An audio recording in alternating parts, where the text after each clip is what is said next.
ناظرین آداب، آپ دیکھ رہے ہیں اردو چینل اور میں ہوں آپ کا میزبان محتشم احتشام۔ اردو چینل کے خصوصی پروگرام خاص خبر میں آپ کا خیر مقدم ہے۔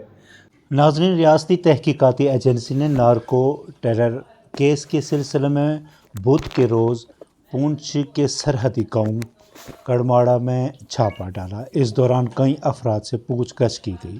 بتا دیں کہ ریاستی تحقیقاتی ایجنسی یعنی SIA نے SIA میں درج کردہ عسکریت پسندی سے متعلق مقدمے کی تحقیقات کے ایک حصے کے طور پر نارکو ٹیررزم کیس میں ملوث محمد اقبال کے گھر پر چھاپہ مار کر وہاں تلاشی لی۔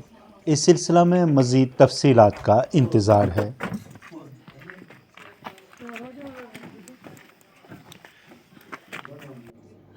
اردو چینل میں آج بس اتنا ہی۔ اپنے میزبان محتشم احتشام اور اردو چینل کی پوری ٹیم کو دیجیے اجازت۔ آپ ہمارے چینل سبسکرائب کریں، ویڈیوز لائک اور شیئر کریں، کامنٹ باکس میں اپنے تاثرات سے ضرور نوازیں اور بیل آئیکن بھی لازمی کلک کریں۔ خدا حافظ۔